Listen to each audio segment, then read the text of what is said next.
Los gobernadores del PAN publican un desplegado en el que esencialmente acusan un quebranto de las reglas del federalismo por la nueva estrategia de seguridad y en concreto por el papel que van a jugar los superdelegados y ellos como invitados nada más a esta estrategia.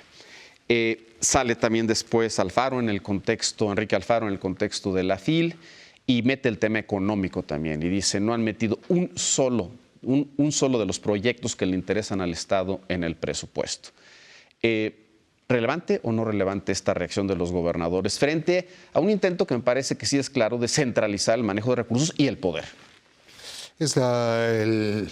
Si quiero bromear, es el reclamo de los virreyes frente a los caciques, ¿no? Porque justamente sabiendo que íbamos a abordar el tema... Frente al cacique. Frente al cacique. El 28 de agosto publicó un artículo Diego Valadez, que me parece un constitucionalista de talla, un hombre que ha tenido tanto la academia, la teoría, como la práctica en materia jurídica.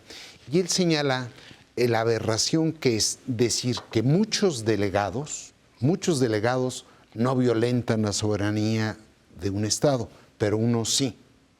No tiene fundamento jurídico las posturas de los gobernadores frente a los superdelegados.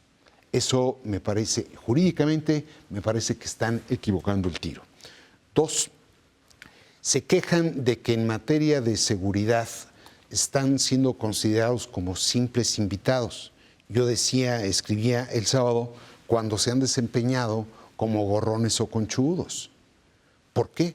Porque toda la responsabilidad en materia de seguridad estatal o municipal la relegaron a la Federación. Ahí fue donde vino el uso y abuso de las Fuerzas Armadas, porque los gobernadores, curiosamente, cedieron soberanía frente al crimen.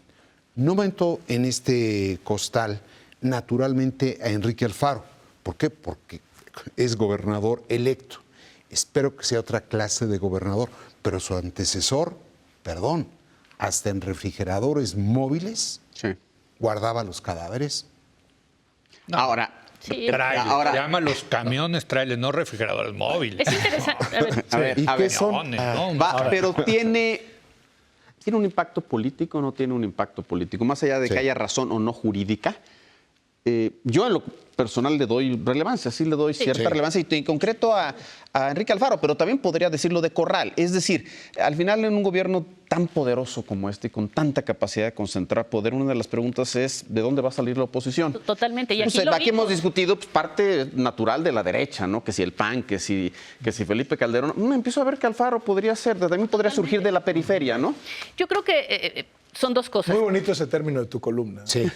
Muy bonito. De la teoría de la dependencia. De la periferia. Te vamos a dar un minuto más. Un minuto, gracias.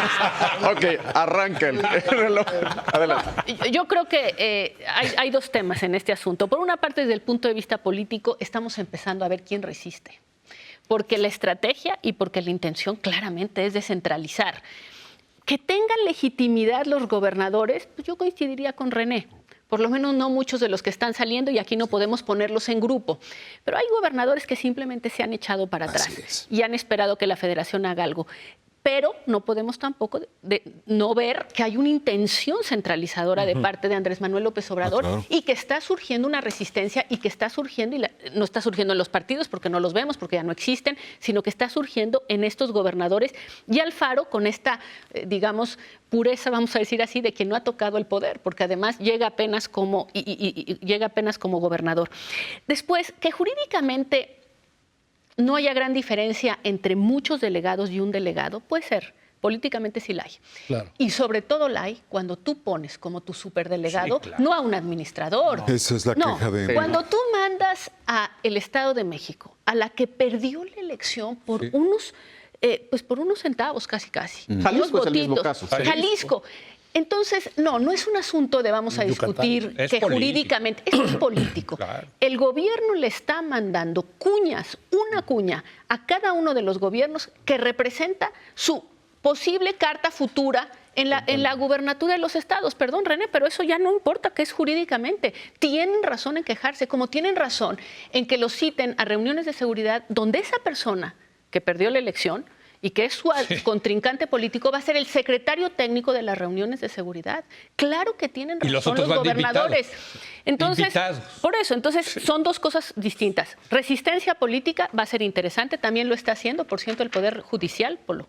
Estamos viendo surgir, como en Estados Unidos vimos cómo surgía la resistencia a Trump. También fue sorprendente ver, estos están resistiendo, aquí está resistiendo el Poder Judicial, están resistiendo los gobernadores a algo que es evidentemente un centralismo por parte del nuevo gobierno, y también hay que decirlo, independientemente de la legitimidad abolladísima de los gobernadores que han sido efectivamente unos virreyes gastalones a lo largo de los últimos años. Joaquín. Yo coincido con lo que está diciendo Denise. A ver, los superdelegados son una figura política.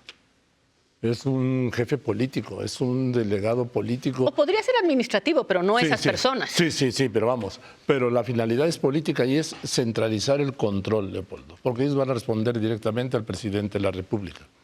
Estos casos que ha señalado del Estado de México y de Jalisco, donde el superdelegado es el que perdió la elección, estamos viendo cómo se están construyendo 27 candidaturas para los 27 gobiernos que van a estar en juego a lo largo del próximo sexenio. Vamos, van a ser los 32, pero digo, de los inmediatos, 27.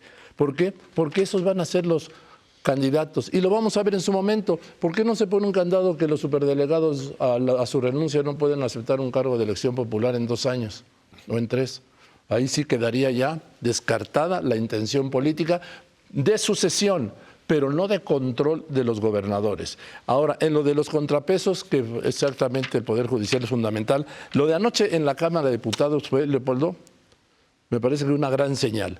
Cuando Morena, por primera vez, va a una reforma constitucional y no logra construir la mayoría calificada de 2/3 partes. Algo tan noble como el fuero, ¿no? No, pero vamos a lo mejor Morena no quería que se quitara el fuero, pero en fin. No, pero es una señal de la oposición. A lo que voy es, ¿qué es lo que se puede hacer? Se reunió toda la oposición, sí. Morena tuvo 280 votos, necesitaba un mínimo, la calificación era de 302, o sea, les faltaron 22 votos, hubo 4 abstenciones, la oposición juntó 171 votos y tiraron la iniciativa de reforma constitucional. También podría haber un contrapeso dentro del Congreso, dice. Exactamente, si toda la oposición asume el papel de oposición. Para reformas constitucionales. Sí, claro, sí, hablo de reformas constitucionales. Yo creo que el presidente electo López Obrador tiene toda la razón del mundo en que es indefendible el esquema actual de superdelegados, porque son un premio de consolación. ¿De superdelegados? De delegados, disculpa. Sí. Tiene toda la razón en criticar lo que hay actualmente, que son toda esta cantidad de delegados. ¿Por qué? Porque son premios de consolación política, porque no hay un uso transparente de sus recursos y porque terminan volviéndose operadores electorales del partido del gobierno, en este caso el PRI. ¿Qué ha hecho para reformar esto? Crear una estructura de un solo delegado que implica un premio de consolación política, un manejo no transparente de los recursos y son operadores electorales, en este caso de Morena. Es decir, quiso curar la enfermedad con exactamente la misma enfermedad y ahí es donde me parece que radica el problema. Desde mi punto de vista... Perdón que te interrumpa, pero yo creo que atrás de la figura está el manejo de los recursos federales desde la federación, ya no dándoselos, que me parece que tiene sus ventajas. Sí hay un tema centralizador, pero vimos ese flujo de recursos que fue a los estados fue, digamos...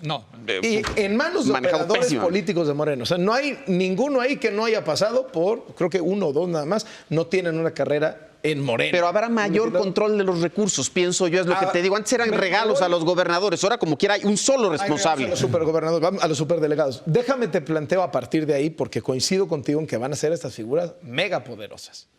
Gran noticia para los gobernadores. Yo que los gobernadores estaría aplaudiendo rabiosamente a los superdelegados y empoderándolos en mi estado, porque desde mi punto de vista esto de los superdelegados, van a empezar a tronar superdelegados como palomitas en microondas a los 3 minutos. ¿Por?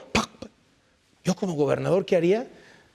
Cada vez que me llegue una marcha a Palacio de Gobierno, a Casa de Gobierno, le digo, pues ya vieron cómo es ahora con Andrés Manuel. Abdicar así. Espérame.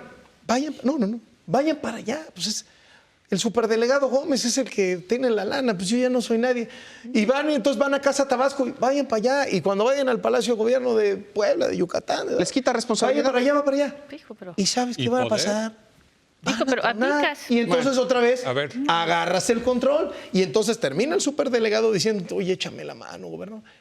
¿Cómo no? Pero mira, sobre estos términos.